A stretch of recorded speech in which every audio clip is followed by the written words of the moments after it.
Close your eyes for a moment. Imagine the smell of coal smoke and damp wool. The echo of your own footsteps on a narrow staircase, climbing toward a door that never opens more than 4 inches. The weight of an envelope in your pocket. 2 pounds, scraped together from 3 weeks of labor, destined for people who will not even invite you inside. Now imagine doing this every month for 5 years.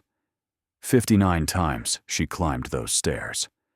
59 times she handed over money she could not afford to lose. 59 times she was dismissed at the door like a servant delivering coal, not even permitted to step inside the flat where her husband's parents lived. And all the while, a man watched her from the shadows. This is where our story begins tonight on the Duke's Revenge. Before we step into that stairwell together, tell me where you're joining from. Your city, your time, your current mood.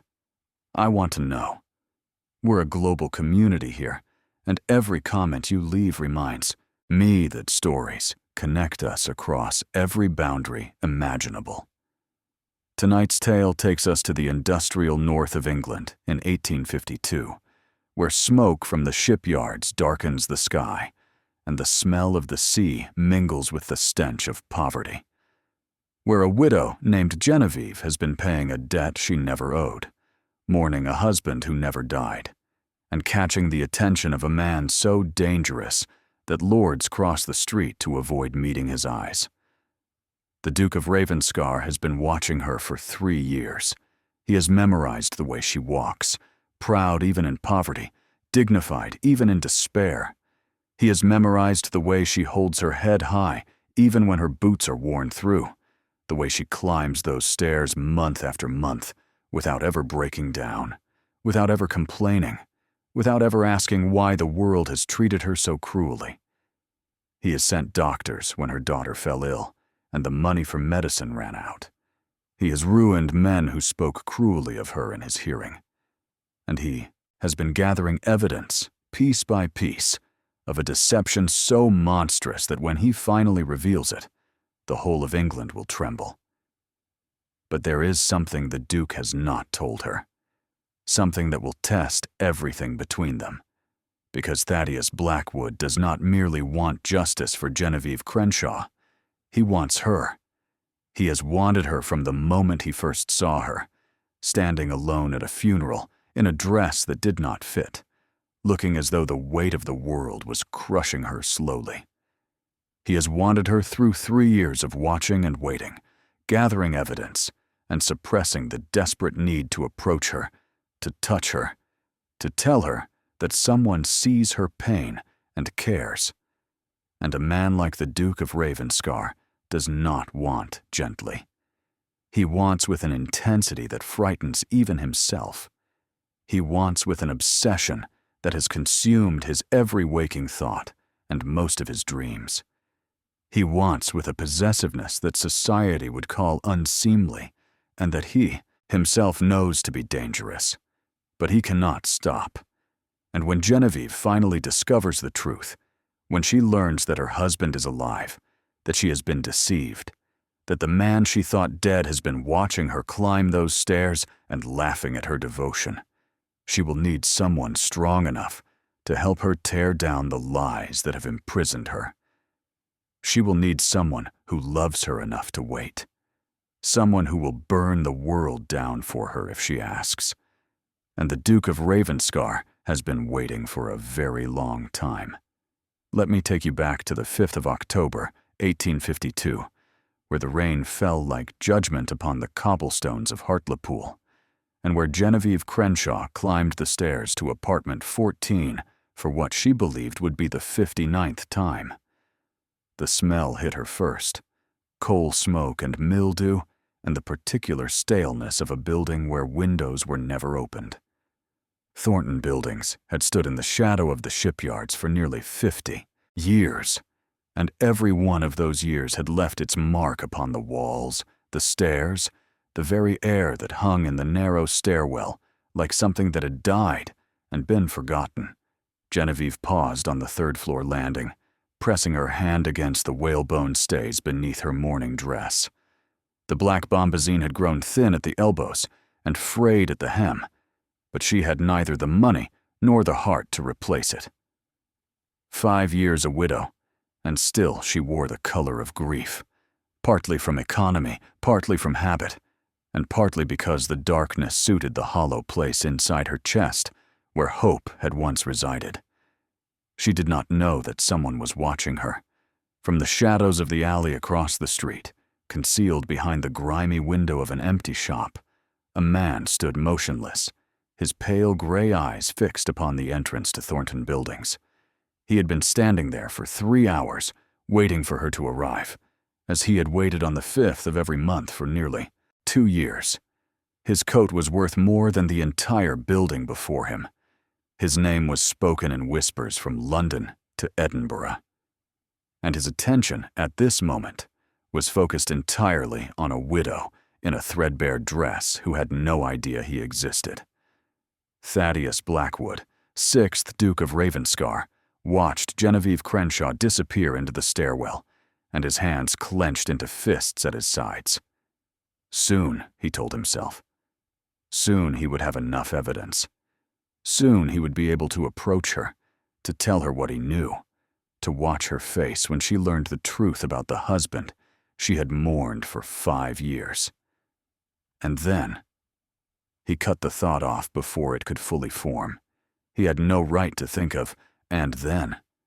She was a widow, a mother, a woman who had been betrayed by everyone she trusted.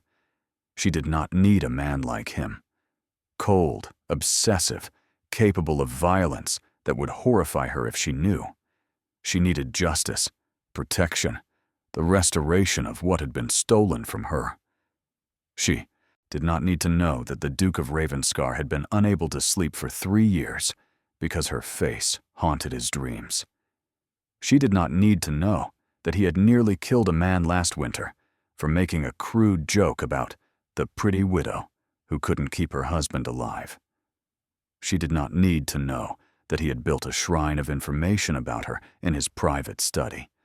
Every scrap of paper related to her case, every report from his investigators, a single glove she had dropped in the street that he had retrieved and kept like a lovesick fool. She did not need to know any of that. But God help him, he wanted to tell her. Genevieve climbed the final flight of stairs and stopped before the familiar door. The paint was peeling, the brass number tarnished, the wood scarred by decades of careless use. Apartment 14, the Crenshaws, her husband's parents. She knocked 3 times, the sound sharp in the silence. Inside, she could hear nothing. The Crenshaws kept their flat, as quiet as a tomb, curtains always drawn, door always bolted. In 5 years of monthly visits, she had never once been invited inside. The payments were accepted through a gap barely wide enough to pass an envelope, and the door was closed again before she could speak more than a greeting. She knocked again, harder. Mother Crenshaw? Father Crenshaw? It is Genevieve. I have brought the month's payment. A long moment passed. Then came the shuffle of slippers on bare floorboards, slow, reluctant, as though the person inside resented even this small effort. The bolt scraped back, and the door opened precisely 4 inches, restrained by the security chain. Mildred Crenshaw's face appeared in the gap.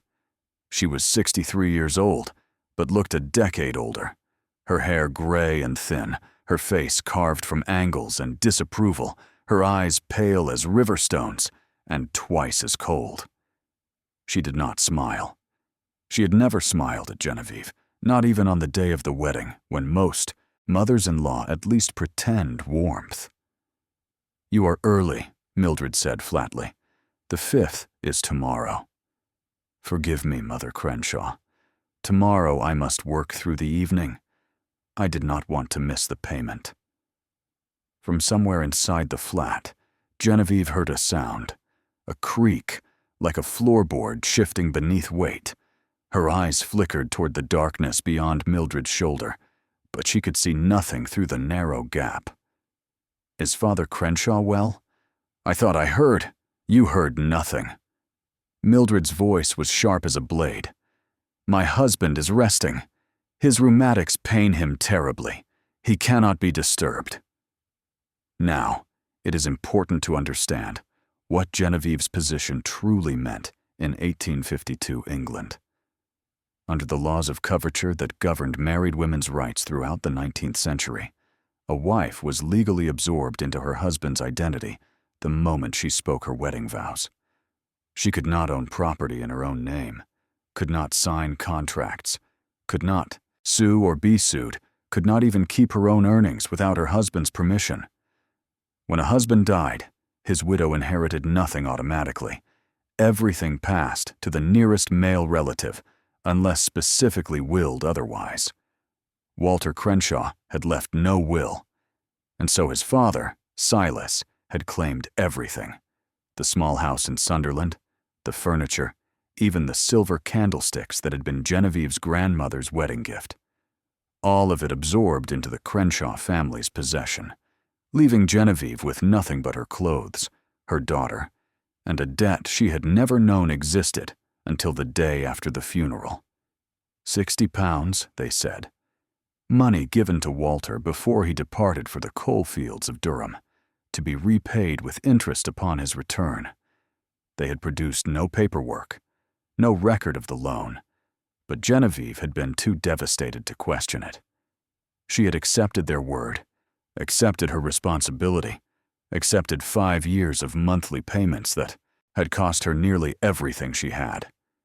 £236 in total, more than 5 years of wages for a woman in her position, and still they would not let her inside. Mildred's hand shot through the gap, palm up, fingers curled like talons. Give it here, then. Genevieve withdrew the envelope from her reticule and placed it in the waiting hand. Mildred snatched it with the speed of a striking snake and made it disappear into the folds of her shawl. Is that all? I wondered, Genevieve said carefully, if I might bring Rosalind to visit this Sunday. She asks about her grandparents often. She is 7 now, and she barely remembers her father. I thought perhaps you might tell her stories of Walter as a boy. It would mean, no. The word was absolute. The child is too noisy. Your father's nerves cannot bear it. Perhaps just for an hour. I said no. Mildred's eyes narrowed with something that looked almost like fear. 1 more month and the debt will be paid. After that, there will be no need for these visits. You may consider your obligation to this family complete. The door slammed shut. The bolt scraped home. Genevieve stood alone in the corridor, her hands trembling, her eyes burning with tears she refused to shed. 1 more month, 1 more payment. And then she would never have to climb these stairs again, never have to face that cold dismissal, never have to pretend that these people were her family. She turned to descend the stairs, and she did not see the shadow that moved behind the cracked blind of apartment 14. The shadow of a man watching her go, with eyes that held neither grief nor guilt, but cold, calculating satisfaction. The courtyard of Thornton Buildings was a cramped square of packed earth and struggling weeds. At this hour, it was nearly empty. The men at work in the shipyards, the women inside preparing supper. But a single figure sat upon the stone bench near the water pump, wrapped in a heavy shawl despite the mild October afternoon. Mrs. Blackett. Genevieve knew her only slightly. A widow herself, occupying a room on the 2nd floor, surviving on the small pension left by her late husband. She was perhaps 60, with sharp eyes set deep in a weathered face, and she had the reputation among the other tenants as someone who saw everything and forgot nothing. As Genevieve crossed the courtyard toward the street, Mrs. Blackett's voice stopped her. Been up to pay your tribute, have you, Mrs. Crenshaw? Genevieve paused. The older woman's eyes were fixed upon her with an intensity that seemed strange for such a casual question. I beg your pardon? Your tribute. To those 2 upstairs. Mrs. Blackett patted the bench beside her. Sit a moment. You look as though you could use a rest before walking back to Sunderland." Genevieve hesitated. She had a long walk ahead, and Rosalind would be waiting. But something in Mrs. Blackett's expression held her. A knowing quality, almost urgent. She sat. "5 years you have been coming here," Mrs. Blackett said quietly. "I have watched you climb those stairs 59 times, always in black, always with your little envelope, always leaving with that same look on your face, like someone who has swallowed poison and is waiting for it to work. The debt? Yes, the debt." Mrs. Blackett waved her hand dismissively. "The famous debt. £60 that the elder Crenshaws claim to have given your husband before he went off to seek his fortune. Tell me, child, did you ever see any record of this loan? Any paper bearing your husband's signature?" Genevieve blinked. "No, but, and did it not strike you as strange that they demanded payment the very day after the funeral, before you had even finished weeping? They were grieving too. They had lost their only son. Had they?" Mrs. Blackett's voice dropped to a whisper. Had they truly? A chill ran down Genevieve's spine. "What do you mean?" Mrs. Blackett glanced around the courtyard, as though afraid of being overheard. Then she leaned closer, her voice barely audible. "I do not sleep well, child. The old rarely do. My window overlooks the rear entrance to this building, the one that leads through the coal cellar, the one that respectable people do not use. And on certain nights, always after you have come with your payment, I see a man climbing those stairs. A man in a cap pulled low and a muffler wrapped high. A man who walks with a particular gait, dragging his left foot slightly, favoring his right hip. The world tilted beneath Genevieve's feet. Your husband," Mrs. Blackett continued relentlessly, "before he went north, did he have an injury? Something that affected his walk? He broke his leg." Genevieve's voice came from very far away. "A fall from scaffolding at the shipyard. The surgeon said it badly. He always dragged his left foot, always favored his right hip. And this man, I see, this shadow who climbs the stairs in the dead of night. He does not knock at the door of apartment 14. He takes a key from his pocket and lets himself in as though he belongs there. No. The word was barely a breath. No, that cannot be. Walter is dead. I have the death certificate. You have papers that his parents gave you," Mrs. Blackett said gently. "Papers you never thought to question, because why would a grieving widow question her husband's grieving parents?" Genevieve felt the stone bench cold and solid beneath her, the only real thing in a world that had suddenly become unreal. 5 years. 5 years of climbing those stairs, of handing over her hard-earned money, of believing herself a dutiful widow, honoring her husband's memory. What if it had all been a lie? "There is something else," Mrs. Blackett said, her voice dropping even lower. "Something I have not told anyone, because I was not certain what to make of it. What? 6 months ago in the summer I was, sitting at my window late one night. Could not sleep. The heat, you know, and my old bones aching. And I saw that man, the one with the limp, sitting on the bench just there, where you are sitting now." Mrs. Blackett pointed to the stone bench beneath them. He was smoking a cigarette and watching the street, waiting for something, or someone. What happened? A woman came, young, pretty, dressed like a servant, but carrying herself like something else. She went to him, and Mrs. Blackett paused delicately. They were familiar with each other, if you understand my meaning. Very familiar. He put his arm around her, kissed her, called her something I could not quite hear. Genevieve's stomach turned. Another woman. Of course there was another woman. "The strangest part," Mrs. Blackett continued, was what happened when they were leaving. The girl dropped something. A handkerchief, I think. And when she bent to pick it up, she said his name. Clear as a bell, it carried, up to my window. What name? Mrs. Blackett's eyes met hers, sharp and knowing. Walter.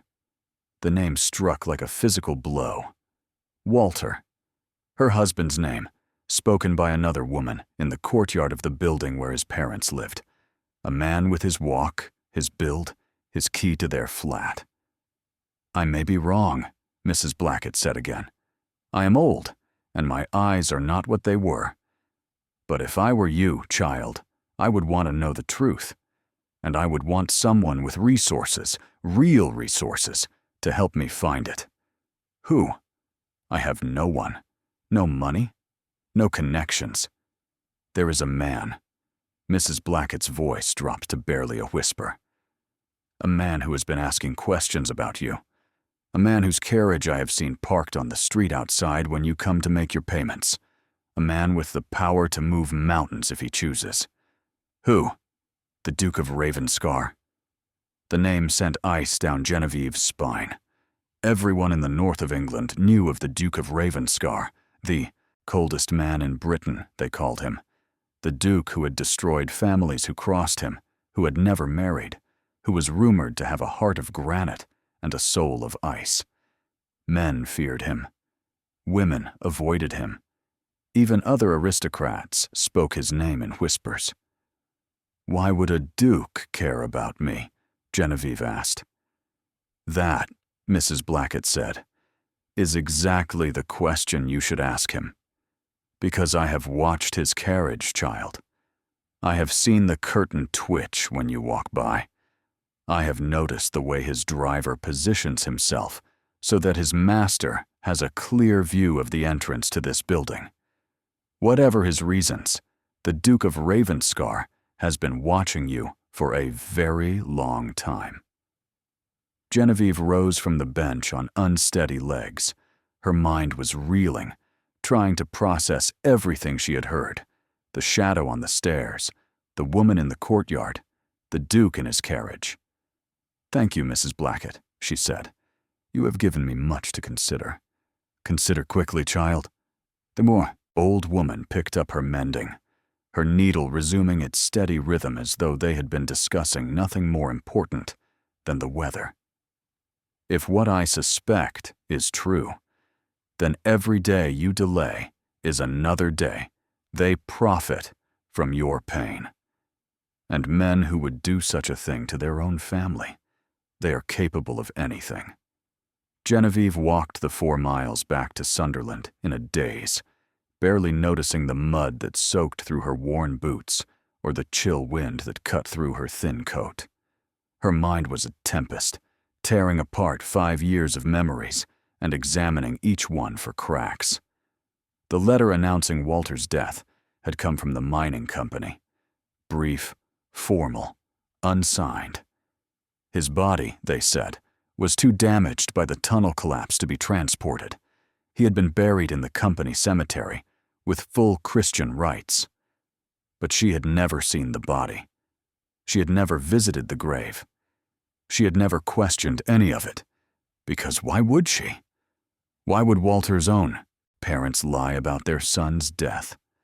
What could they possibly gain from such monstrous cruelty? 236 pounds, whispered a voice in her mind. That is what they have gained. Your money, your labor, your suffering, all of it poured into their pockets, while you starved and scraped and went without. And if Walter was alive, if he had been hiding in his parents' flat all this time, watching her climb those stairs month after month, taking her money while she mourned him. The thought was so monstrous that Genevieve had to stop walking, pressing her hand against the rough bark of a tree to steady herself. If it was true, then the man she had loved, the father of her child, the husband she had wept for every night for 5 years, was not merely alive but complicit. He had chosen to let her suffer. He had chosen to let their daughter grow up believing her father was dead. He had chosen to take and take and take, while giving nothing in return. And if that was true, then she would destroy him. She did not know how. She did not know with what resources, or through what means. But as she stood on that country road, with the October wind whipping through her thin coat, Genevieve Crenshaw made a vow. She would discover the truth. And if the truth was what she feared, she would make Walter Crenshaw pay for every tear, every hungry night, every moment of grief she had wasted on a man who did not deserve it. The Duke of Ravenscar, Mrs. Blackett had said, a man with the power to move mountains. Perhaps it was time to find out why that man had been watching her. The letter arrived at Ravenscar Hall 3 days later, carried by a messenger who had walked 12 miles to deliver it. Thaddeus Blackwood read it standing by the window of his study, the paper trembling slightly in his hands. And the Duke of Ravenscar's hands never trembled. "Your Grace," it began, "I am told that you have been watching me. I do not know why. I do not know what interest a man of your position could possibly have in a widow of my circumstances. But I find myself in need of help, and I am told that you may be able to provide it. I believe my husband may be alive. I believe his parents have been deceiving me for 5 years. And I believe that you, for reasons I cannot fathom, may already know this. If I am wrong, I apologize for wasting your time. If I am right, I am prepared to come to you and discuss what might be done. I have nothing to offer you in return except the truth, whatever that may be. I hope it will be enough. Yours sincerely, Genevieve Crenshaw." Thaddeus read the letter 3 times. Then he crossed to his desk, pulled out a sheet of heavy cream paper, and wrote his reply in bold, slashing strokes. "Mrs. Crenshaw, you are not wrong. My carriage will collect you tomorrow at 10 o'clock. Bring whatever evidence you have. Tell no one where you are going. I have been waiting for this letter for 3 years. Ravenscar," he sealed it with black wax, pressed his signet ring into the seal, and summoned a footman to deliver it immediately. Then he turned to face the wall of his study, the wall he had never allowed anyone else to see. It was covered with papers, letters, documents, sketches, newspaper clippings, all connected by lengths of red string that created a web so complex it would have seemed like madness to anyone who did not understand its purpose. At the center of the web, larger than anything else, was a charcoal sketch of a face. Genevieve Crenshaw, drawn from memory by an artist Thaddeus had hired, based on descriptions he had provided with obsessive detail. The curve of her cheek, the strength of her jaw, the way her eyes held sorrow and steel in equal measure. He had stared at that sketch every night for 2 years. He had traced the lines of her face with his fingers until the edges of the paper grew soft. He had spoken to it in the darkness, confessing things he would never say aloud to another, living soul. Tomorrow, she would be here. In his home. In his presence. And he would have to pretend that he was not desperately, irrevocably, obsessively in love with her. She arrived at precisely 10 o'clock, stepping down from his carriage with a wariness that made his chest ache.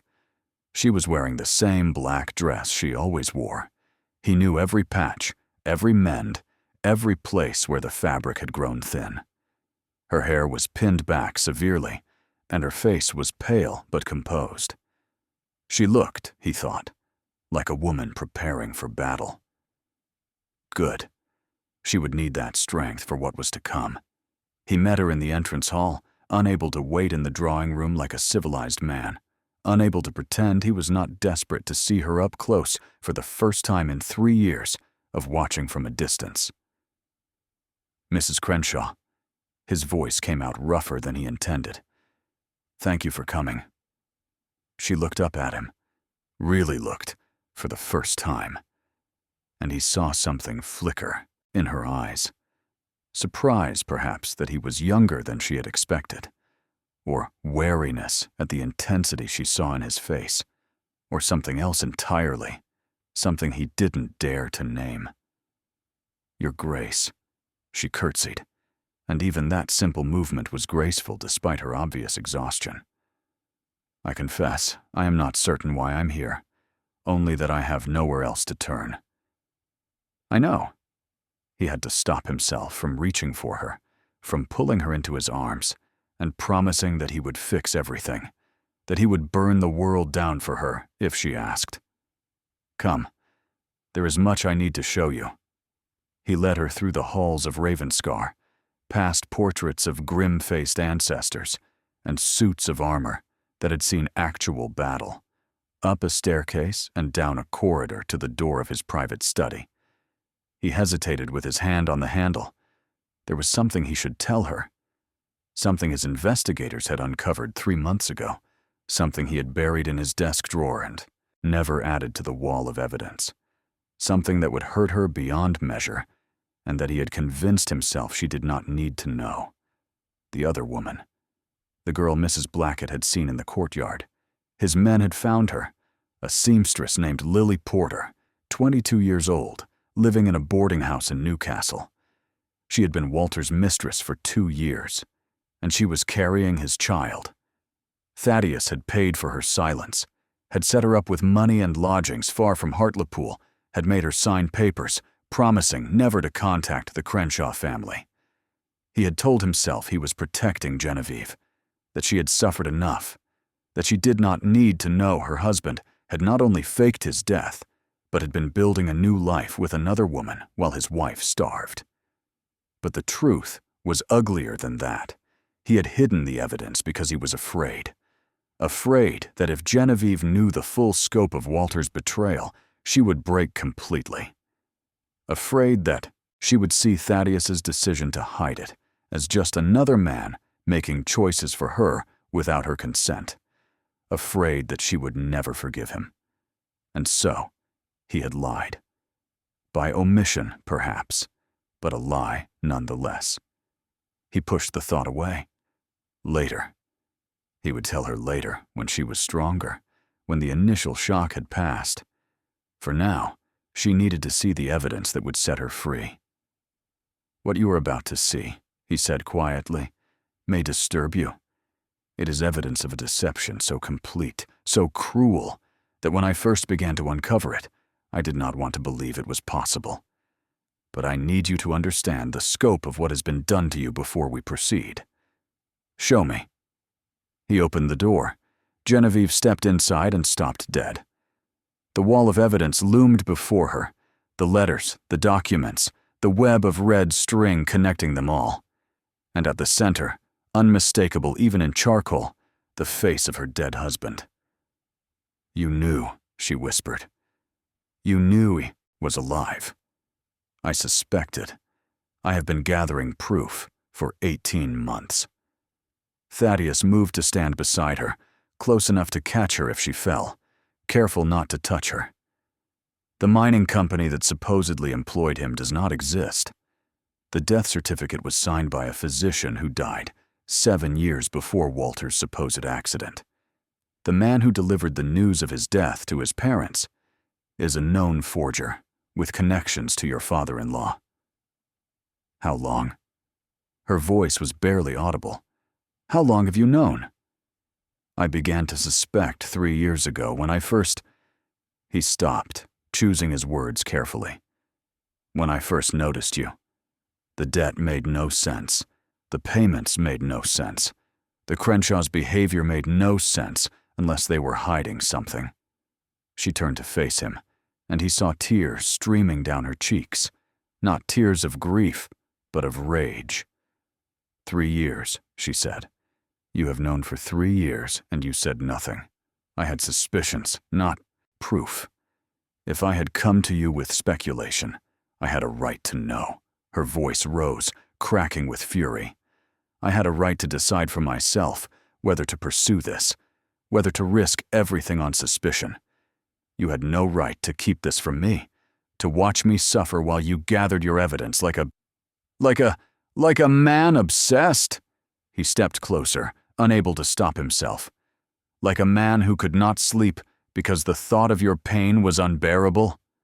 Like a man who has spent 3 years wanting nothing more than to tell you the truth, but knowing that the truth without proof would only cause you more suffering.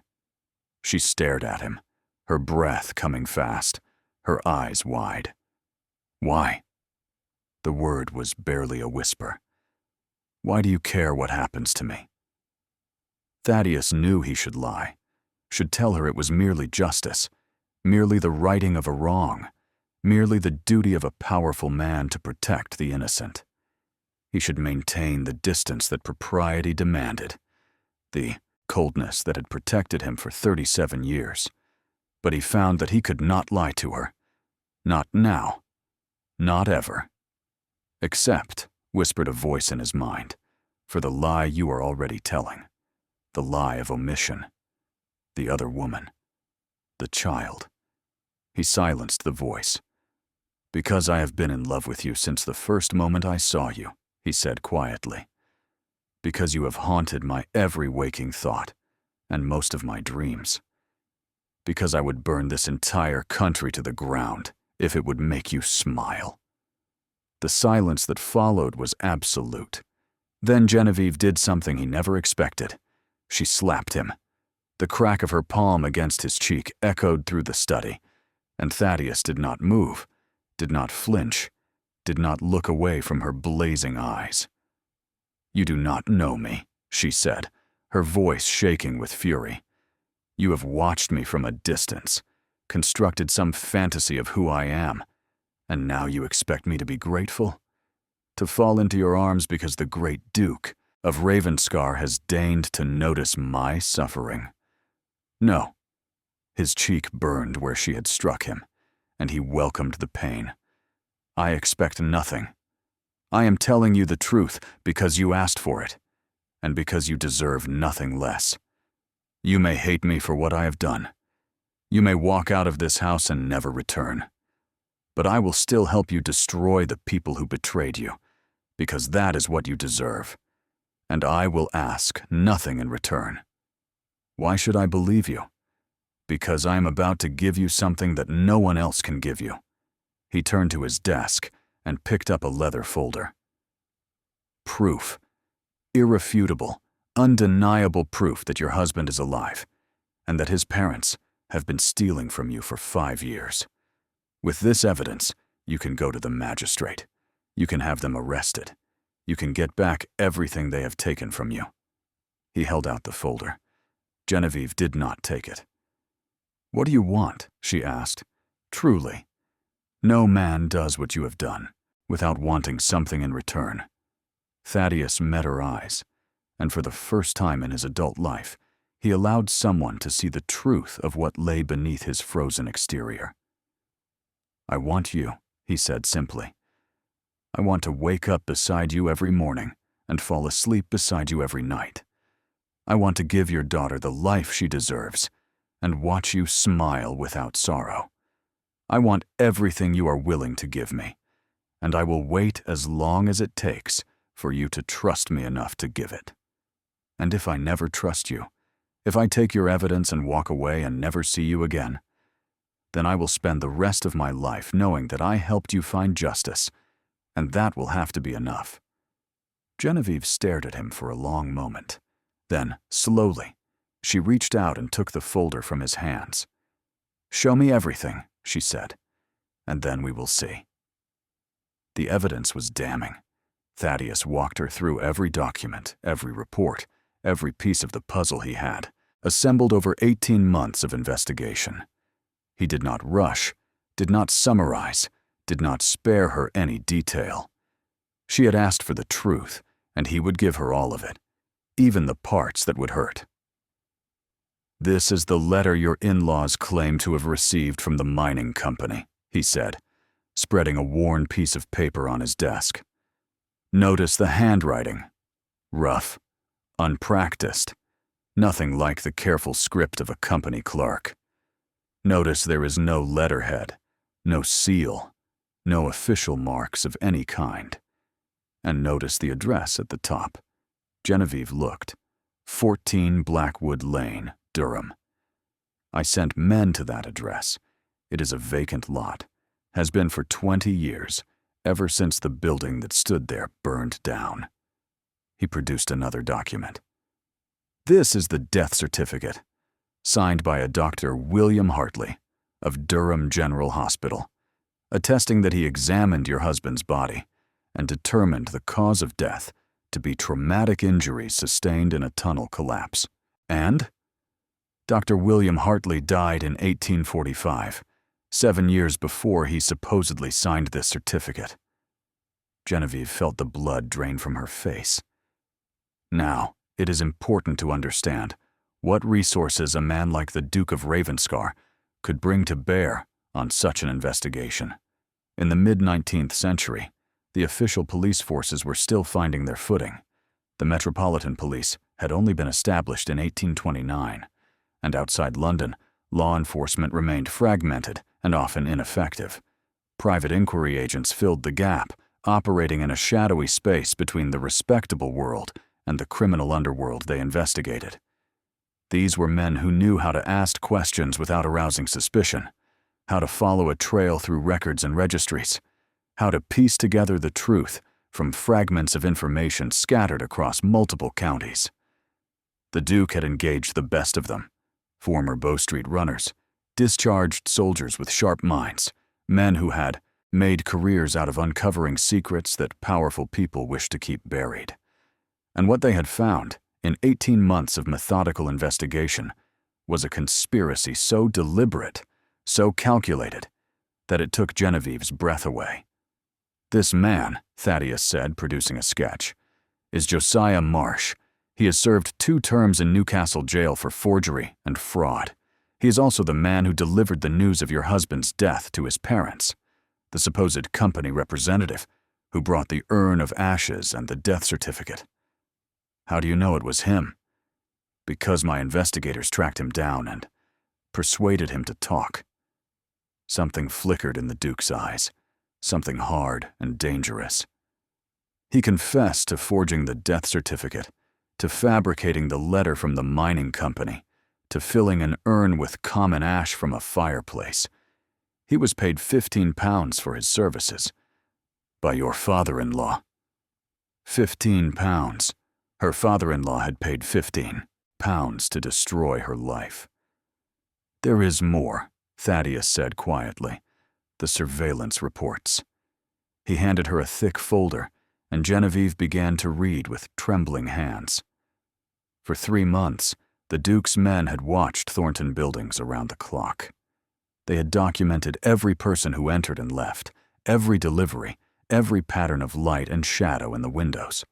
They had noted the excessive quantities of food delivered to apartment 14, far more than 2 elderly pensioners could possibly consume. They had observed the shutters that were never opened, the blinds that were always drawn, the almost fanatical secrecy that surrounded the Crenshaw's daily existence. And they had seen him. Page after page of reports described a man matching Walter's description, his height, his build, the distinctive limp that resulted from his old injury, entering the building through the coal cellar entrance between midnight and 3 in the morning, always on the nights, following Genevieve's monthly payments, always moving with the furtive caution of someone who did not wish to be seen. The reports included sketches made by an artist who had positioned himself across the street. The drawings were rough, the features obscured by the cap and muffler the man always wore, but the posture was unmistakable. The slight hunch of the shoulders, the way the left foot dragged, the characteristic dip of the right hip with each step. "It is him," Genevieve whispered. "He has been there all along, 5 years. He has been hiding 10 miles from where I live, watching me come to deliver money every month. And he never—" Her voice broke. Thaddeus moved closer, but did not touch her. He knew she would not accept comfort from him. Not yet, perhaps not ever. But he was there, solid and present, a bulwark against the storm that was tearing through her. "There is one more thing," he said quietly. "The most important piece of evidence, the one that will convince any, Magistrate in England. What? The Coffin! He met her eyes. Walter's coffin, in the family plot at St. Hilda's Church in Hartlepool. His parents claim they visited the grave, mourned over his remains, arranged for the headstone. But if there was ever a body, then the coffin is empty. Yes, and I have obtained permission to open it. Genevieve went very still. You want to dig up my husband's grave. I want to prove that there is nothing in it. No body, no ashes, no evidence that Walter Crenshaw ever died. With that proof, combined with everything else, no court in England will be able to deny what they have done to you. She was silent for a long moment, staring at the wall of evidence, at the charcoal sketch of Walter's face that stared back at her with that familiar crooked smile. "Do it," she said finally. "Open the coffin. Show me what lies beneath." The exhumation took place on a gray November morning, 3 weeks after Genevieve's first visit to Ravenscar Hall. 3 weeks during which Thaddeus had seen her nearly every day. 3 weeks of meetings in his study to discuss the case, of walks through the grounds when she needed air, of meals taken together in careful silence, because neither of them knew how to navigate what lay between them. He had not touched her since that first day, had not spoken again of his feelings, though they burned in him with an intensity that grew stronger with every passing hour. He had given her space, time, the opportunity to know him as something other than the man who had watched her from the shadows. And slowly, so slowly that he almost did not dare to hope, he had seen something change in the way she looked at him. The first shift came on the 4th day. They had been walking through the gardens of Ravenscar, bare and brown in late autumn, but still beautiful in their structured wildness, when Genevieve had stopped suddenly before a rose bush that had somehow produced a single late bloom. Mother grew roses," she said quietly. "Before she died. I used to help her in the garden." It was the first personal thing she had told him voluntarily, and Thaddeus had felt it like a gift. "What happened to her?" he asked, careful to keep his voice neutral. "Consumption. I was 12. She reached out to touch the rose's petals, her fingers gentle. My father followed her within a year. They said it was his heart, but I think he simply did not want to live without her. That is a terrible thing for a child to witness." "Yes." She turned to look at him, and for the first time, the wariness in her eyes softened slightly. "Is that why you understand? You lost your parents too, did you not?" He had not expected her to know, had not told her about his mother's abandonment, his father's slow destruction. But of course she knew. She was not a fool, and the story of the Ravenscar tragedy was well known, if rarely spoken of in polite company. "My mother left when I was 7, said. Ran off with a lover. My father spent 15 years drinking himself to death in response." He paused, struggling with words that did not come easily. "I learned very young that love was dangerous, that caring for someone gave them the power to destroy you. And yet you say you love me." "Yes." He met her eyes.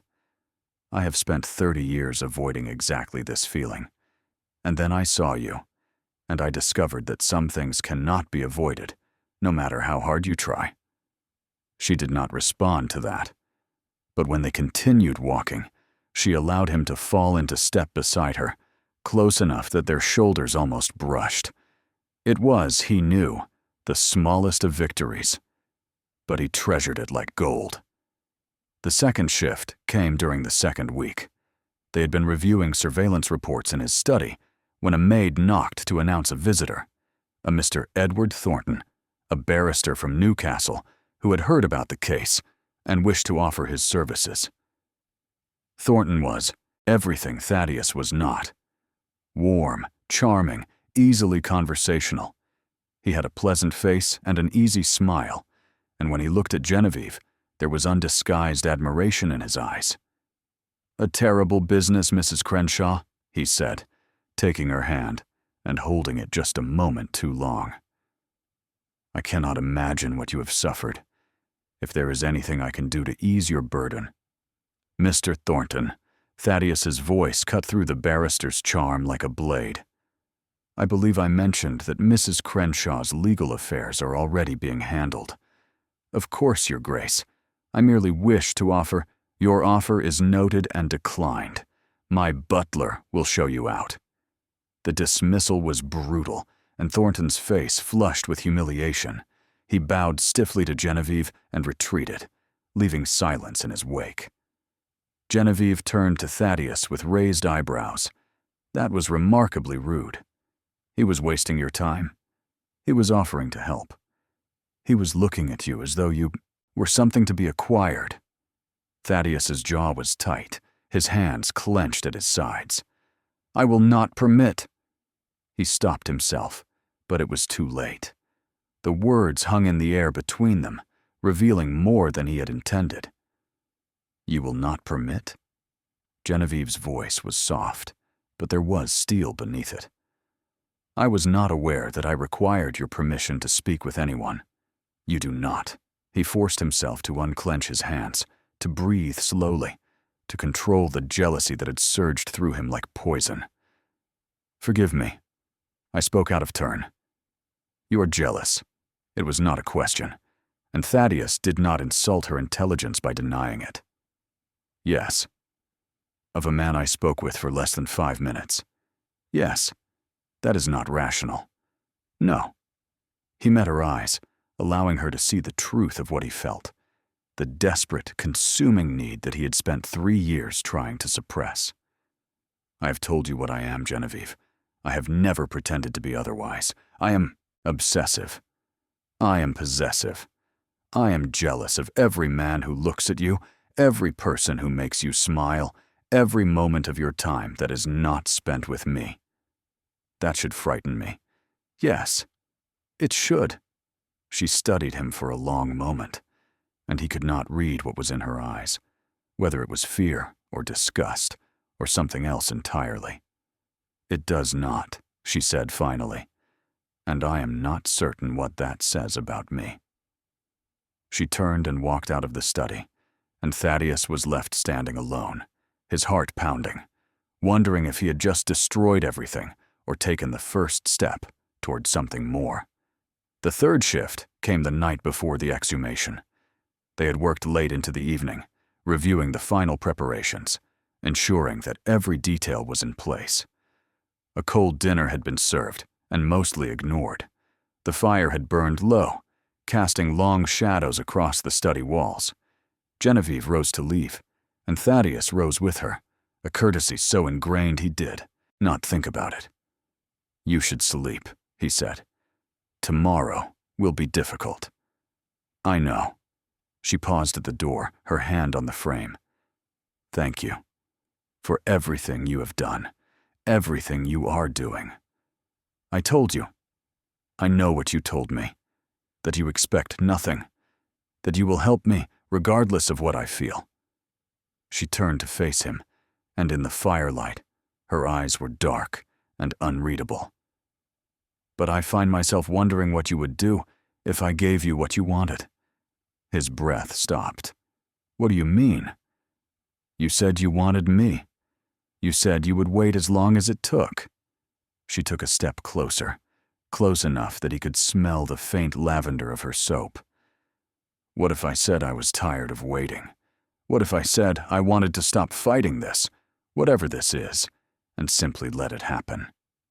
Thaddeus stood frozen, afraid to move, afraid to speak, afraid that any action would shatter this moment like glass. "You are tired," he said finally. "You are overwhelmed. Tomorrow, you will open your husband's grave and face the proof of his betrayal. This is not the moment to— Don't tell me what I feel." Her voice sharpened. "I have had 5 years of people telling me what I should feel, how I should grieve, what I owed to a man who was never dead. I am finished with being told. Then what are you asking me?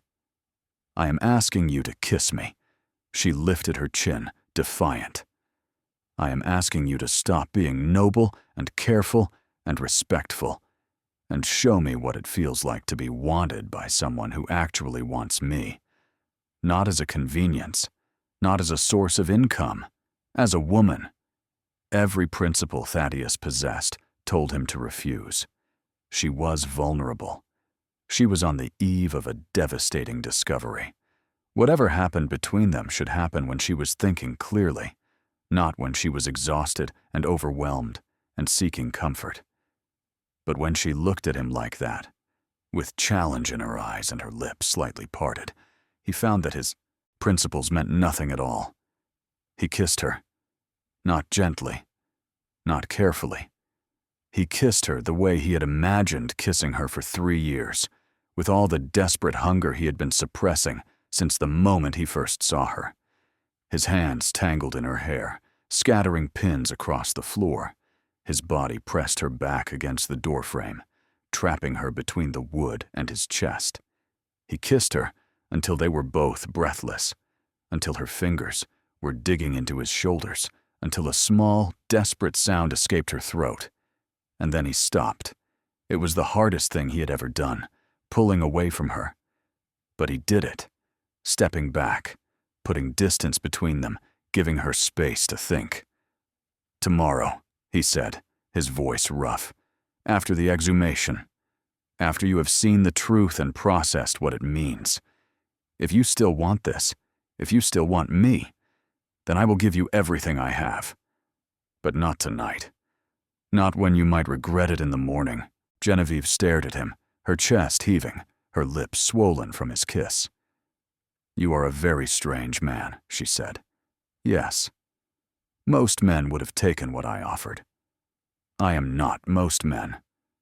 He reached out and tucked a strand of hair behind her ear, the gesture impossibly tender after the ferocity of the kiss. "And you are not most women. You deserve better than a moment of comfort stolen in the darkness. You deserve everything, given freely, in full daylight, with no regrets." She was silent for a long moment. Then she rose on her toes and pressed a soft kiss to his cheek. A different kind of kiss entirely, gentle and grateful. "Tomorrow then," she said. And she left him standing alone in the firelight, counting the hours until dawn. Now they stood together in the churchyard of St. Hilda's, watching as gravediggers broke ground on the plot bearing Walter Crenshaw's name. Genevieve was pale but composed, her hands clasped tightly before her, her eyes fixed on the mound of earth growing beside the open grave. She had not spoken since they arrived, and Thaddeus did not press her. Some things could only be faced in silence. Now, it is important to understand what exhumation meant in Victorian England. The sanctity of the grave was considered almost sacred, a final rest that should not be disturbed except under the most extraordinary circumstances. The law required permission from both ecclesiastical and civil authorities, a bishop's license, a magistrate's writ, and even then, exhumations were rare, undertaken only when foul play was suspected or when bodies needed to be moved for compelling reasons. The expense was considerable, the bureaucratic obstacles were formidable, and the social stigma attached to such proceedings meant that most families would do almost anything to avoid them. The fact that Thaddeus had obtained all necessary permissions in less than 3 weeks spoke to either his influence or his determination. Probably both. He had called in favors accumulated over decades, had made donations to church funds that would have funded a vicar's salary for years, had met personally with a bishop who would have refused anyone of lesser station. All of it for her. All of it to prove what they already suspected, to give her the closure she needed, to ensure that when Walter was finally brought to justice, there would be no escape. The morning wore on. The clouds thickened overhead, threatening rain that did not fall. The vicar retreated to the church porch, clutching his prayer book, and murmuring prayers that no one could hear. A few curious parishioners appeared at the churchyard gate, drawn by the unusual activity, but a stern look from one of the Duke's men sent them scurrying away. Thaddeus stood beside Genevieve, close enough to catch her if she fell, careful not to touch her uninvited. The kiss they had shared the night before hung between them, unspoken, unacknowledged, but present in every glance, every breath, every moment of charged silence. After the exhumation, she had said, after you have seen the truth. He wondered if she remembered, wondered if she still wanted what she had asked for last night, or if the cold light of morning had changed her mind. Wondered if this would be the moment that broke her, or the moment that set her free. And then a shovel struck wood. "We've hit something, Your Grace," one of the diggers called. Thaddeus nodded curtly. "Clear it, carefully." It took another half-hour to expose the coffin completely, a cheap pine box, poorly made, already beginning to rot in the damp earth. The gravediggers climbed out, their faces pale, and looked to the Duke for instruction. "Open it." One of the men produced a pry bar. The nails shrieked as they were wrenched free. The lid resisted, then gave way with a wet, cracking sound. The digger lifted it away. Genevieve stepped forward. The coffin was empty. No body, no bones, no shroud, no evidence that any human being had ever rested there. Only stones, common gray rocks, packed tightly together to give the box weight, and nestled among them, as though placed there deliberately, a folded piece of paper. Thaddeus reached down and lifted it free. The letter was written in a hand Genevieve recognized instantly. Walter's hand, with its distinctive slant and careless flourishes. "My darling wife," it read. "If you are reading this, then you have discovered my little secret. I confess I did not think you clever enough to manage it, but perhaps I underestimated you. No matter. By the time you find this, I shall be long gone.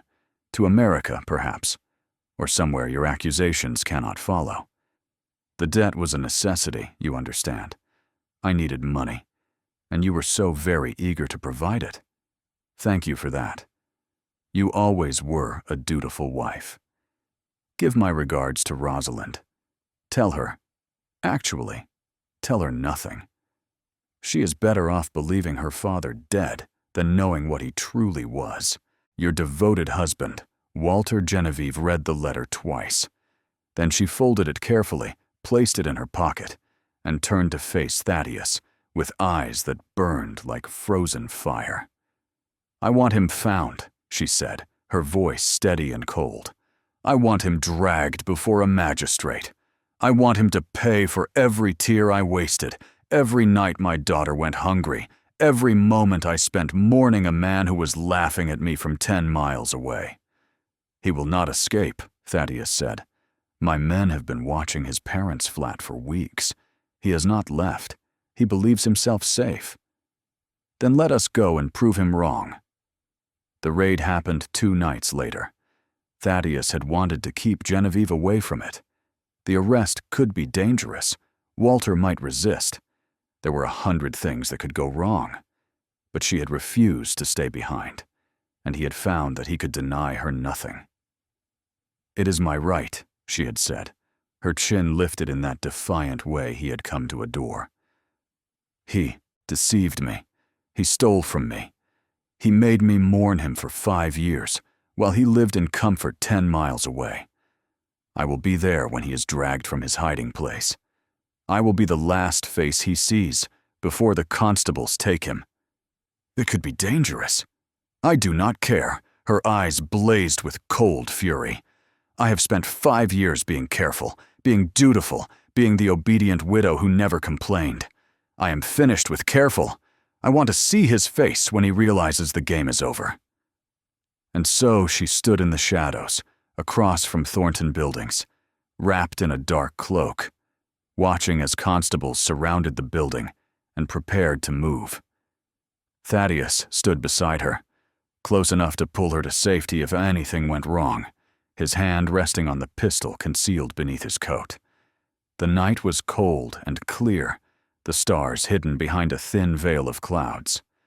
The street was empty at this hour, 2 o'clock in the morning, when even the most dedicated drinkers had stumbled home to bed.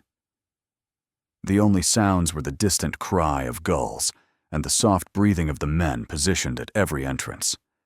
Thaddeus had planned the operation like a military campaign. 6 constables at the main door, 4 at the coal cellar, 2 in the alley behind. The local superintendent, initially skeptical of a duke's interest in such sordid affairs, had become a true believer after seeing the evidence: the forged documents, the empty coffin, the testimony of witnesses who had seen Walter entering and leaving. On my signal, Thaddeus murmured to the constable beside him, fast and quiet, "We want him before he has a chance to run." The signal came. The constables burst through the doors. Shouts echoed up the stairwell, mingling with screams and the crash of splintering wood. Genevieve's hand found Thaddeus's in the darkness, her fingers cold but steady. And then, a figure appeared at the 4th-floor window, a man climbing out onto the narrow ledge, preparing to jump to the next building.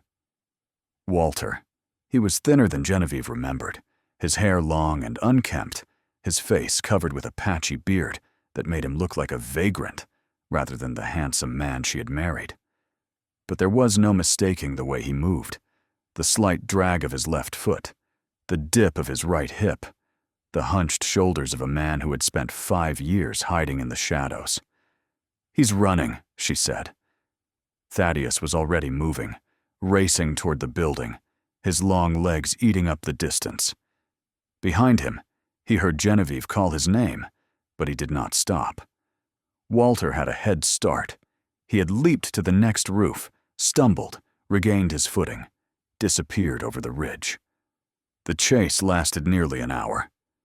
Through the winding streets of Hartlepool they ran, across rooftops slick with frost, through alleys that stank of fish and coal smoke. Walter knew these streets better than Thaddeus did. He had grown up here, had played in these alleys as a boy, had learned every shortcut and hiding place. But he was weak from years of inactivity, his lungs burning from the cigarettes he smoked, his legs unsteady from the gin he drank. Thaddeus was stronger, faster, driven by a fury that had been building for 3 years. Fury at the man who had hurt the woman he loved, who had made her suffer, who had stolen years of her life that could never be returned.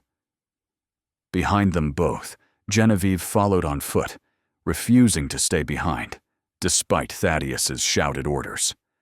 She had kicked off her impractical shoes and was running in her stockings, her skirts hiked up to her knees, her hair streaming behind her like a banner. She looked nothing like a proper widow. She looked like an avenging angel. She would not miss this. She would not let someone else end what had begun with her 5 years ago. Thaddeus cornered Walter at last in a dead-end alley behind a warehouse. The smaller man pressed against the brick wall with nowhere left to run. His chest was heaving, his face slick with sweat, his eyes wild with fear. "Please," Walter's voice was high and thin. "Please, Your Grace, I can explain." "You can explain to the magistrate." Thaddeus advanced on him, his hands clenched into fists, every muscle in his body screaming with the need to inflict violence. "You can explain how you let your wife believe you were dead for 5 years. You can explain how you stole her money while she starved. You can explain how you abandoned your daughter." "I had no choice," Walter was crying now, tears and snot streaming down his gaunt face. "I had debts, Your Grace, gambling debts. Men who would have killed me if I didn't pay. I had to disappear. I had to. You had a choice." Thaddeus grabbed Walter by the collar and slammed him against the wall hard enough to crack the plaster. "You could have told your wife the truth. You could have worked to pay your debts honestly. You could have been a man instead of a coward who hid behind his mother's skirts while his family suffered. She wouldn't have understood. She would have left me. She loved you. The words came out as a snarl. She mourned you every day for 5 years. She wore black until the fabric rotted. She paid your parents every penny she earned, month after month, while your daughter wore shoes with holes and your wife went hungry. And you let her. You watched it happen, and you did nothing. I didn't. Walter's eyes flickered past Thaddeus's shoulder, and something changed in his face. The fear was still there, but beneath it, something uglier emerged. Spite, resentment, the petty cruelty of a man who had lost everything and wanted to wound someone before he fell. And what about you? Walter's voice turned vicious. Following her around for years, watching her from the shadows? You think I don't know what you are? You think the whole town doesn't whisper about the Duke of Ravenscar and his obsession with the poor widow? Thaddeus went, very still. You're no better than me, Walter continued, his lip curling. You're worse, maybe. At least I married her honestly. At least I didn't skulk around like some lovesick fool, building shrines of information, keeping her glove like a… Walter. The voice came from behind Thaddeus, and it cut through Walter's tirade like a blade. Genevieve stepped into the alley, her hair tumbling loose around her shoulders, her stockings torn and dirty, her chest heaving from the chase. She looked nothing like the composed widow who had climbed those stairs month after month. She looked wild, fierce, magnificent. Genevieve. Walter's voice changed, became wheedling. Darling, you have to understand. Do not call me that. She walked toward him slowly, and Thaddeus stepped aside to let her pass. Do not ever call me that again. I never meant to hurt you. I was trying to protect you. Protect me? She laughed, a harsh, broken sound. You let me believe you were dead. You let our daughter grow up without a father. You took my money, my grief, my love, 5 years of my life, Walter. And you did it all while hiding 10 miles away, eating food I paid for, drinking gin I earned with my labor. That is not protection. That is theft. That is cruelty. That is… Her voice broke, and for a moment, Thaddeus thought she might collapse. But she steadied herself, drew a breath, and continued. I came here to look you in the eye and tell you what you have cost me. Not the money. The money can be recovered. But the years I spent mourning you when I could have been building a life. The nights I spent crying into my pillow while you slept comfortably in your parents' bed. The times I told Rosalind that her father loved her, that he would have wanted her to be happy, that his death was a tragedy, when the real tragedy was that he was alive and simply did not care. Genevieve. I am finished. She turned away from him, her shoulders straight, her chin high. I am finished with you, Walter Crenshaw. You will go to prison, and I will rebuild my life, and in time, I will forget you ever existed. But you… She looked back at him one last time, and her eyes were empty of everything except contempt. You will spend the rest of your life knowing that you had a wife who would have followed you anywhere, a daughter who adored your memory, and you threw it all away for cards and cowardice. Walter opened his mouth to respond, but the constables had arrived, their boots thundering on the cobblestones. They seized him, dragged him upright, began to pull him toward the waiting wagon. And then a voice rang out from the mouth of the alley. Walter! Walter! What's happening? A woman appeared in the lamplight, young, pretty, with dark hair tumbling loose around her shoulders, and a coat thrown hastily over her nightdress. Her face was pale with fear, her eyes wide as she took in the scene before her, the constables, the chains, the man she loved, being dragged away like a criminal, and her belly swollen with child, visible even beneath the loose coat. Genevieve felt the world tilt. Who is that? She heard herself ask, though she already knew. Though she had known since Mrs. Blackett told her about the woman in the courtyard, the one who had called Walter by name. Walter's face went white. "Lily, no! Go back inside! I won't!" The girl, she could not have been more than 22, rushed forward, grabbing at Walter's arm. "Tell them it's a mistake. Tell them you haven't done anything wrong. Tell them, get her away from me," Walter snarled at the constables. "She's nobody. Just some girl who—" "I'm carrying your child." Lily's voice rose to a shriek. "You said you loved me. You said when this was over, we would go to America together, start a new life." Genevieve could not breathe. 2 years. That was what Mrs. Blackett had said. The affair had been going on for 2 years, which meant that while Genevieve had been scraping together every penny to pay the debt, while she had been telling Rosalind stories about her beloved dead father, while she had been wearing black and grieving and going without, Walter had been building a new life with another woman, planning a future, making promises, creating a child. "You bastard," she whispered. Walter would not meet her eyes. Lily was still screaming, still fighting to reach him, until one of the constables pulled her away. And Genevieve stood in the middle of it all, frozen, feeling the last shreds of her old life crumble to dust around her. She turned to look at Thaddeus. He was standing very still, his face carefully blank, too carefully blank. And in that moment, she knew. "You knew about her." It was not a question. Thaddeus did not deny it, did not try to explain, simply stood there, accepting the accusation with the same stoic silence he had accepted her slap. How long? 3 months. 3 months. Genevieve's voice was deadly quiet. "You have known for 3 months that my husband had a mistress, that she was carrying his child, and you said nothing. I was trying to protect you." "Protect me?" She laughed, a harsh sound that scraped her throat. "Just like Walter was trying to protect me?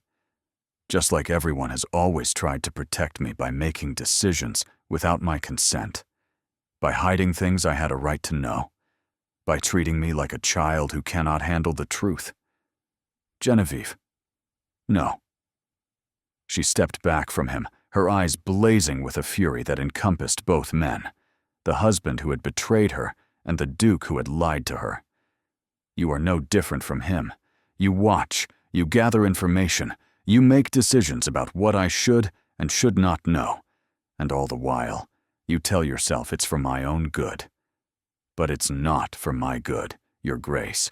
It's for yours. Because you cannot bear to see me in pain, and so you hide the things that would cause it. And you tell yourself that makes you noble.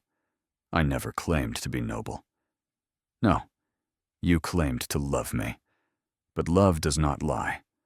Love does not hide. Love does not treat the beloved like a possession to be protected, rather than a person to be respected." She turned away from him, her back straight, her chin high. "Thank you for your help in bringing my husband to justice. Our business is concluded. Please do not contact me again." And she walked out of the alley, leaving both men staring after her, one in chains, one in anguish. The constables took Walter away. Lily was escorted to a separate wagon, still sobbing, still calling his name. And Thaddeus stood alone in the darkness, knowing that he had just lost everything that mattered. The trial was the sensation of the decade. For 6 weeks, the newspapers could speak of nothing else. The Hartlepool deception, they called it. Or the ghost husband fraud. Or sometimes, more sensationally, the widow's revenge. Reporters queued for hours to secure seats in the press gallery. Artists sketched every principal figure in the drama. Society matrons canceled engagements to attend the proceedings in person, dressed in their finest mourning clothes, as though attending a particularly entertaining funeral. Now, it is important to understand what a trial of this nature meant in 1852. The English legal system had only recently begun to modernize itself after centuries of arcane procedures and aristocratic privilege. Barristers argued in elaborate wigs and black gowns, citing precedents in Latin, performing for juries who were as likely to be swayed by eloquence as by evidence. The accused had only gained the right to testify in their own defense a few years earlier, and many still distrusted this innovation, believing that criminals would simply lie. The evidence against Walter and his parents was overwhelming, but the Duke of Ravenscar took no chances. He had engaged Sir Humphrey Blackstone, the finest barrister in the north of England, a man who had prosecuted murderers and defended lords, who knew every trick of the courtroom trade, and who owed the Duke several substantial favors that he was now called upon to repay. Sir Humphrey presented the case with devastating precision. He led the jury through each piece of evidence, like a guide conducting tourists through a museum of horrors. Here was the letter from the non-existent mining company, its cheap paper and illiterate handwriting exposed for all to see. Here was the death certificate, signed by a physician who had been dead for 7 years, the forgery so clumsy that several jurors laughed aloud. Here was the testimony of Josiah Marsh, the forger who had helped stage Walter's death, now turned king's evidence in exchange for a lighter sentence, describing in sordid detail how he had filled an urn with fireplace ash and accepted £15 for his services. And here, the crown of the prosecution's case, were the sketches of the empty coffin, the stones that had been buried in place of a body, the letter Walter had left among the rocks as a final cruel joke. "My darling wife," Sir Humphrey read aloud, his voice dripping with contempt. "If you are reading this, then you have discovered my little secret. I confess, I did not think you clever enough to manage it." The gallery gasped. Several women wept. One elderly gentleman was heard to mutter that hanging was too good for such a man. Genevieve testified on the 4th day. She wore gray, not black, not anymore, never again. And her voice was steady as she recounted every payment, every cold dismissal, every lie she had believed for 5 years. She described the empty coffin, the moment she had realized that the man she mourned had been hiding 10 miles away all along. She spoke of her daughter, of the bedtime stories she had told about a father who loved her, of the prayers Rosalind had said each night for a man who was alive and simply did not care. When the prosecutor asked if she had anything else to add, she looked directly at Walter, at the man who had been her husband, the father of her child, the architect of her suffering, and she said, "I loved you once. I would have forgiven you almost anything, the gambling, the debts, even the cowardice. But you let our daughter believe her father was dead. You let her grow up without you, not because you had to, but because it was easier. That is something I will never forgive." The defense was pitiful. Walter's barrister, a nervous young man clearly out of his depth, attempted to argue that his client had been driven to desperation by crushing debts, that he had intended to reveal the truth eventually, that the scheme had been his parents' idea, and he had simply gone along with it out of filial duty. But when Walter himself took the stand, his contempt for Genevieve was impossible to hide. Under cross-examination, he sneered at her devotion, called her a fool for believing his lies, suggested that she should be grateful for the years of mourning that had kept other men from bothering her. He complained about the conditions of his imprisonment, about the unfairness of the charges, about the Duke of Ravenscar's interference in matters that did not concern him. "She would have been fine," he said at one point, his voice whining with self-pity. "She had a job, didn't she? A roof over her head? It's not as though she was starving in the streets. I needed that money more than she did. I had debts, real debts to dangerous men. What was I supposed to do?" The prosecutor let the silence stretch for a long moment after that, allowing Walter's words to sink in, allowing the jury to see the man Genevieve had mourned for exactly what he was. The verdict took less than an hour. Guilty on all counts. Walter was sentenced to 14 years of hard labor. His parents, given their age and the fact that they had not been the primary architects of the scheme, received 7 years each. As Walter was led from the courtroom in chains, he looked up at the gallery where Genevieve sat beside the Duke of Ravenscar, and his face twisted with impotent rage. "You think you've won?" he shouted. "You think he's any different? He's been following you for years.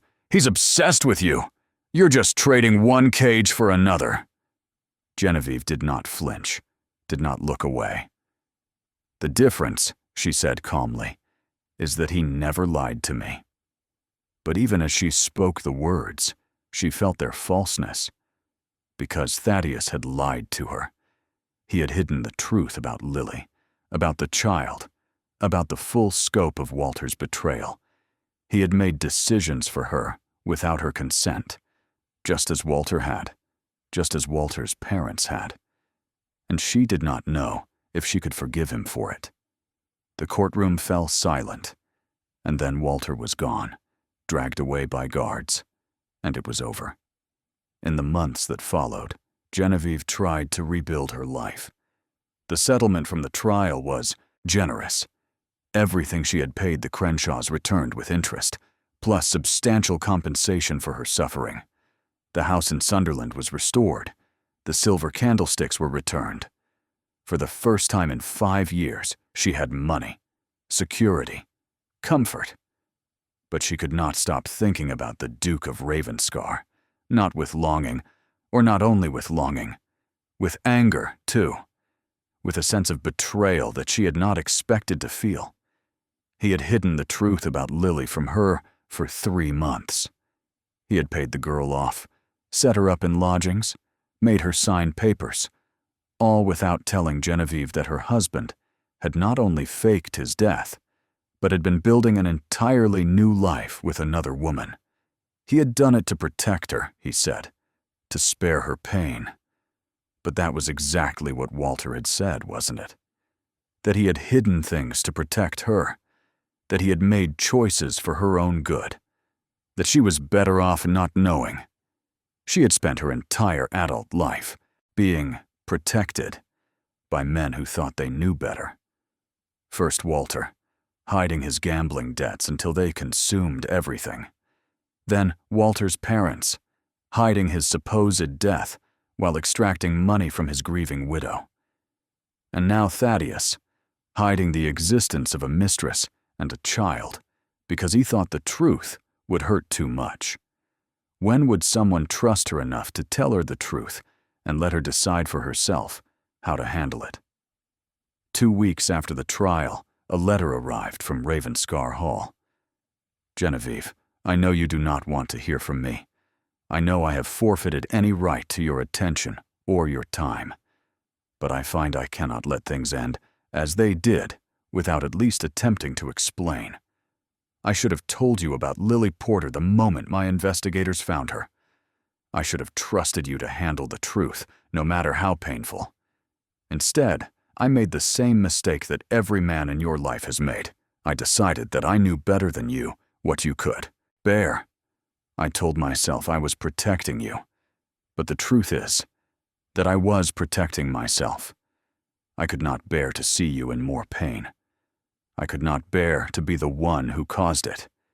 And so I hid the truth. And in doing so, I proved that I am no better than the husband who betrayed you. I am not asking for forgiveness. I am not asking for anything.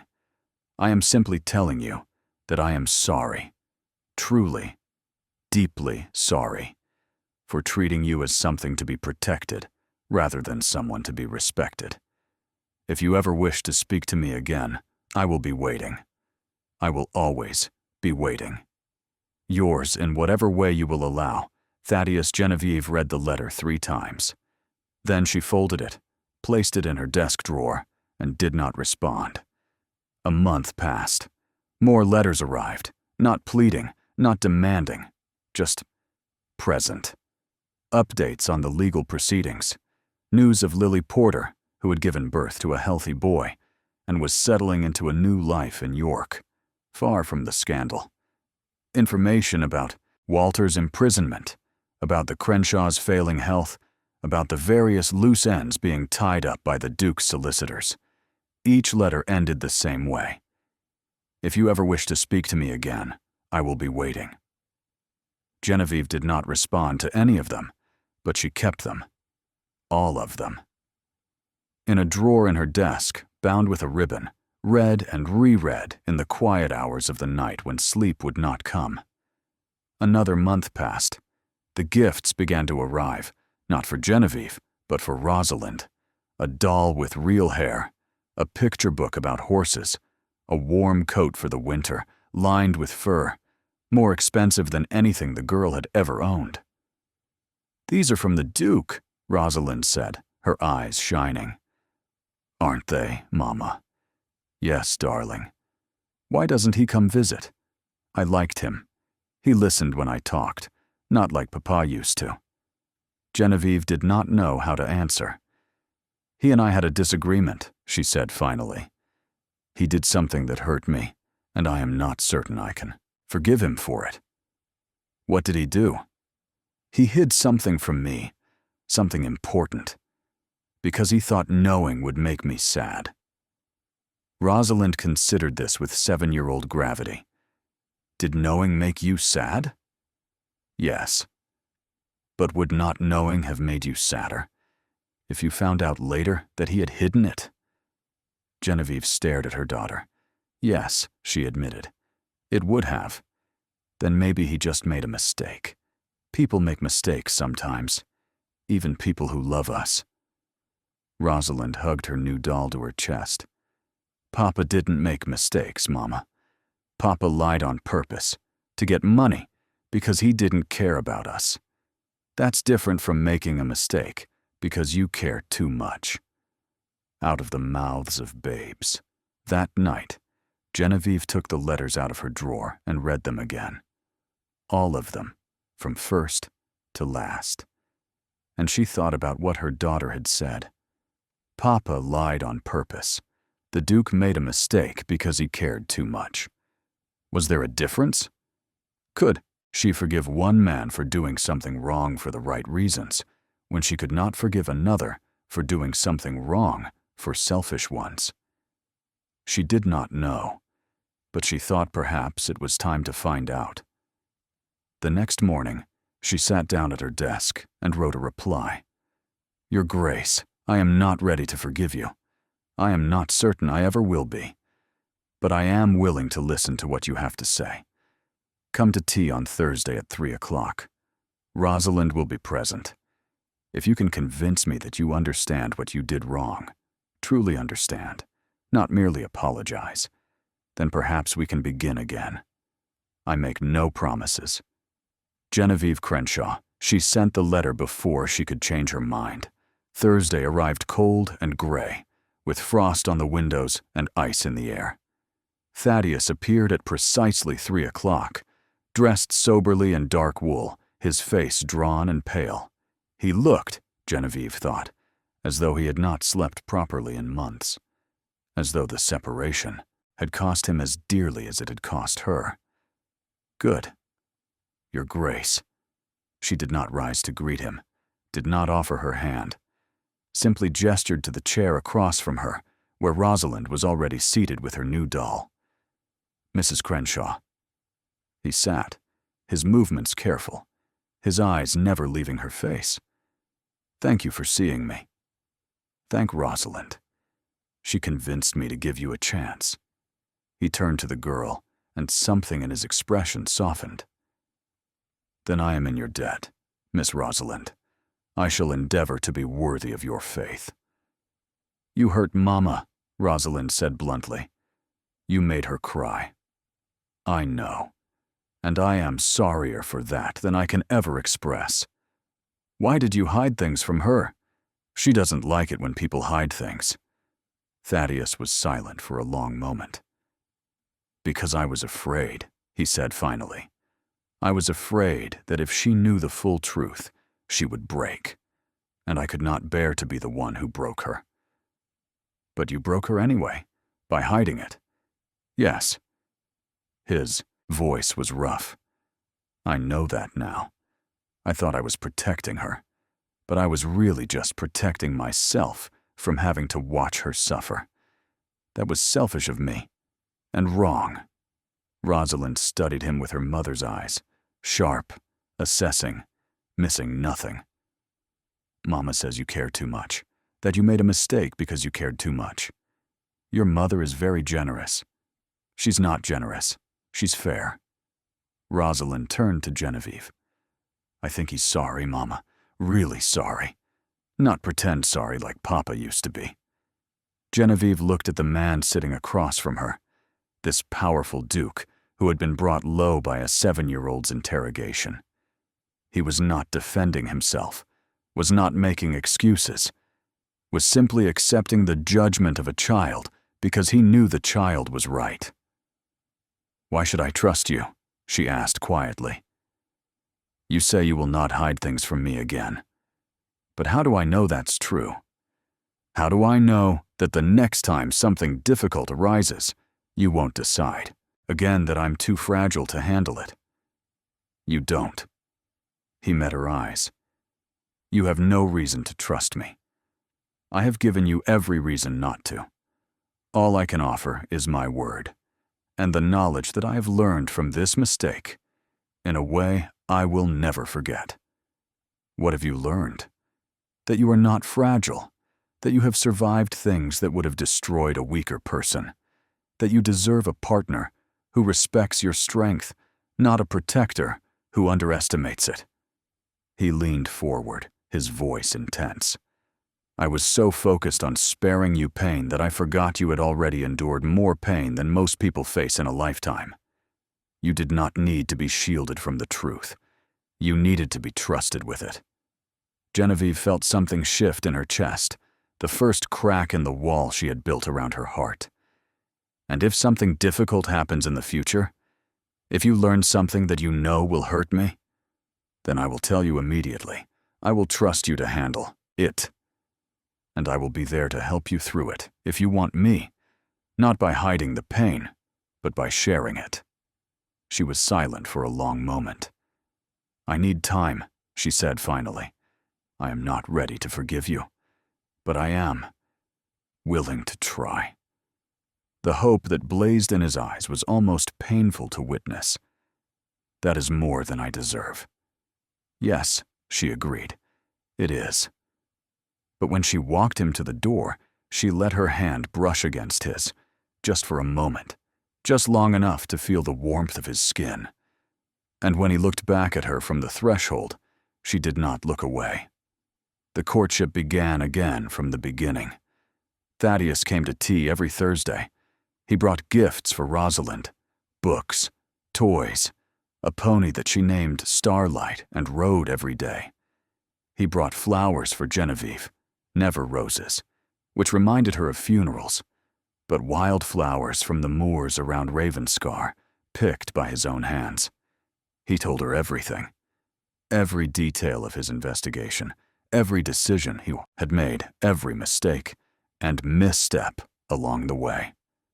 He held nothing back, even when the truth was unflattering, even when it made him look foolish or obsessive or weak.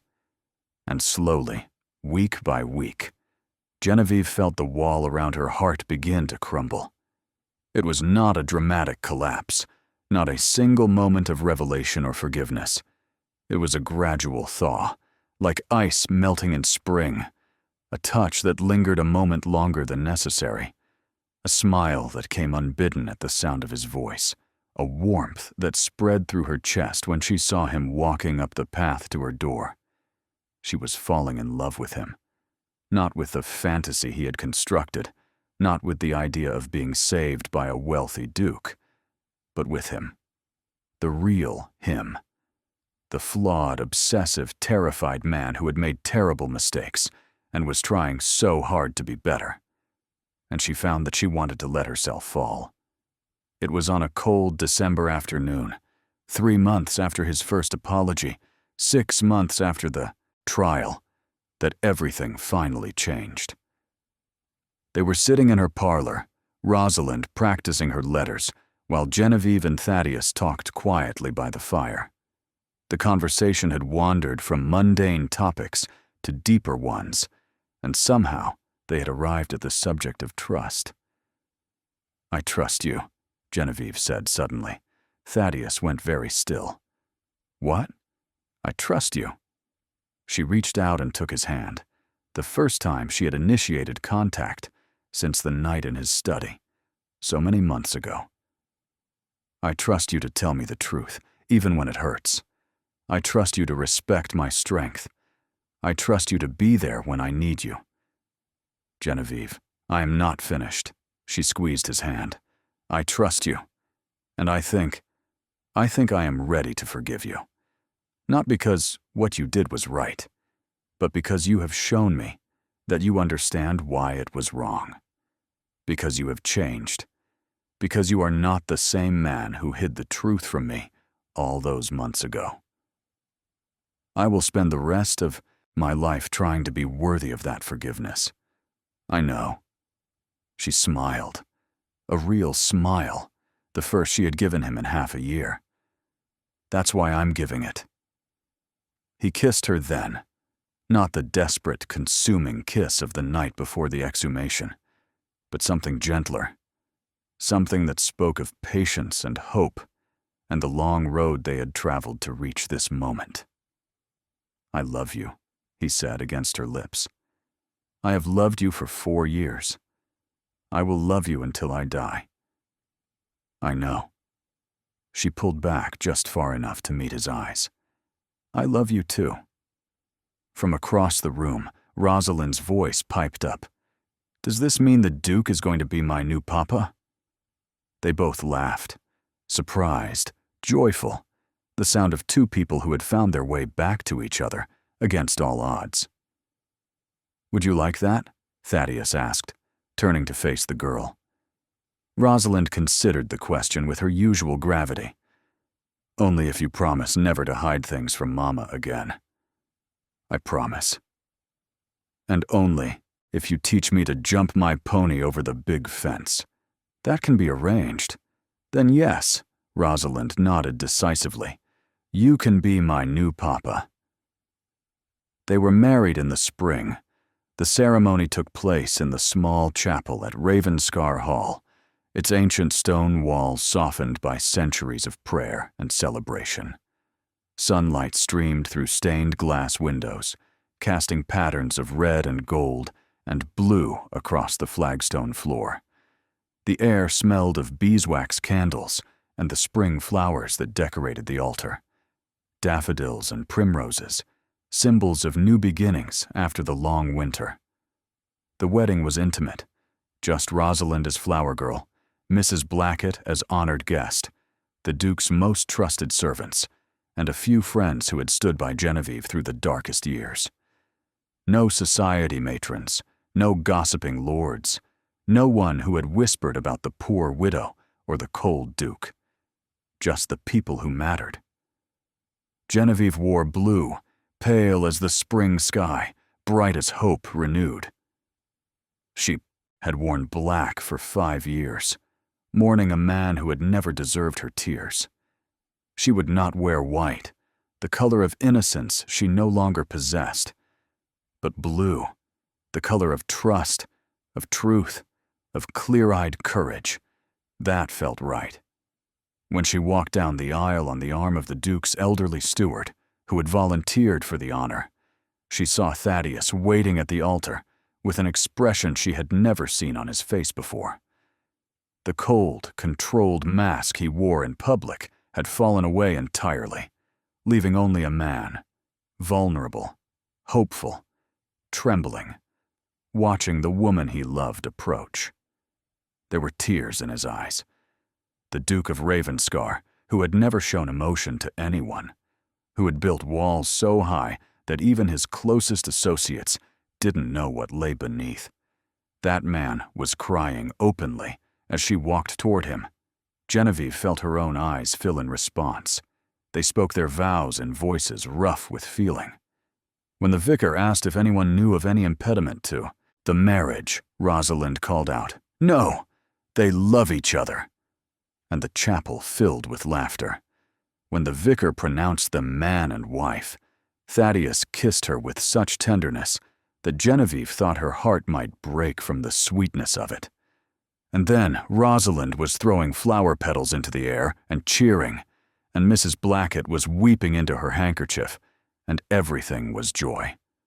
The wedding breakfast was held in the great hall of Ravenscar, with its soaring ceiling and ancestral portraits and view of the sea through tall windows.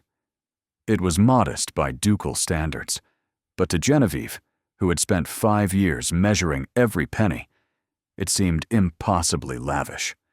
Roast beef and spring lamb, champagne and syllabub, a wedding cake 3 tiers high covered in sugar flowers. She sat at the head of the table beside her husband. Her husband, what a strange and wonderful word, accepting congratulations from everyone who mattered to her. The Duke's servants had been kind to her from the first day she arrived at Ravenscar, perhaps sensing something in their master's feelings that even he had not fully acknowledged. Now they beamed at her, as though the marriage were their own victory, and perhaps in a way, it was. Mrs. Blackett cornered her after the meal, her eyes bright with happy tears. "I knew," the old woman said, squeezing Genevieve's hands. "From the first day I told you about that shadow on the stairs, I knew it would lead to something. Though I confess, I did not imagine it would lead to this. Neither did I." Genevieve smiled, glancing across the room to where Thaddeus was crouched down, listening with apparent fascination to something Rosalind was telling him. "But I find that I am not complaining. Nor should you be. That man has loved you for 3 years without hope. He would walk through fire for you." Mrs. Blackett's voice softened. "You deserve that kind of love, child. After everything you have been through, you deserve someone who will never let you down." "I know." Genevieve watched her husband, the words still sent a thrill through her, rise from his conversation with Rosalind and turn toward her, his gray eyes warm with an emotion he no longer tried to hide. "I finally know." That night, after the guests had departed and Rosalind had been tucked into her new bed in the nursery, Genevieve stood at the window of the Duchess's chambers, looking out at the moonlit sea. The chambers were beautiful, larger than the entire flat where she and Rosalind had lived for 5 years, filled with fine furniture and thick carpets, and a bed so soft she had nearly wept when she sat upon it. Everything was silk and velvet and polished wood, and all of it was hers now. But it was not the luxury that made her breath catch. It was the view, the endless expanse of dark water glittering beneath the moon, the white foam of waves crashing against the cliffs below, the vast and ancient sea that had watched over Ravenscar for centuries and would continue watching long after she was gone. She thought about everything that had brought her to this moment. The smell of coal smoke in that narrow stairwell, the weight of 2 pounds in her pocket, scraped together from 3 weeks of labor. The creak of that blue-painted door, opening 4 inches and no more. The empty coffin. The lying headstone. The stones buried in place of a husband who had never died. And the man who had watched her from the shadows, who had gathered evidence without seeking credit, who had confessed his love, knowing she might reject him, who had given her everything and asked for nothing in return. Footsteps behind her, the soft rustle of movement, and then his arms were around her, wrapping her in warmth, his chin resting on the top of her head as he joined her in looking out at the sea. "What are you thinking?" Thaddeus murmured. "I'm thinking about empty coffins," she said, "and about the strange paths that lead us to where we belong." "And where do you belong, Genevieve?" She turned in his arms, looking up at the face she had come to love, those gray eyes that had watched her for 3 years, that harsh mouth that softened when he looked at her, that proud jaw that could not quite hide how vulnerable he truly was. "Here," she said, "with you, with Rosalind, in this strange, beautiful fortress by the sea. You are certain? It is not too cold? Too remote? Too—" She silenced him with a kiss. "I am certain," she said when they finally broke apart. "I have never been more certain of anything in my life." He smiled, that rare, true smile that was hers alone, and pulled her closer. "Then here you shall stay," he said. "For as long as you want me, for as long as you will have me. Forever then, forever." And as he kissed her again, she felt the last shadows of the past 5 years finally lift away. She had paid her dead husband's debt for 5 years. But now, at last, she was free. And the life that stretched before her, with a daughter who had finally stopped asking why her grandparents never visited, with a husband who loved her with an intensity that should have been frightening, but instead felt like coming home, with a future that belonged to no one but herself, was worth more than all the empty coffins in England. Outside, the sea continued its eternal song against the cliffs of Ravenscar, as it had for centuries, as it would for centuries more. The moon traced its silver path across the water. The wind whispered ancient secrets to the stones of the hall, and inside, in the warmth and the light, 2 people who had been broken by love found something they had never expected to find again: each other. Epilogue. 6 months after the wedding, Genevieve received a letter from Newgate Prison. It was from Walter. She recognized his handwriting on the envelope, that careless, slanting script she had once thought charming, and for a moment, she considered throwing it into the fire unopened. What could he possibly have to say that she would want to hear? But curiosity won out. She broke the seal and read, "Genevieve, I know you will not believe me, but I am sorry. Not for the scheme. I had no choice about that, and you would not understand, even if I explained. But for the other things, for letting you mourn, for taking your money, for Rosalind. I hear you married the Duke. I suppose you have everything now. The money, the position, the husband who actually wants you. I hope it makes you happy. I hope he gives you everything I could not. I think about you sometimes, about what might have been if I had been a different kind of man. But I suppose we are what we are, and there is no changing it now. I have 14 years to think about my choices. Perhaps by the end, I will understand why I made them." Your former husband, Walter Genevieve, read the letter twice.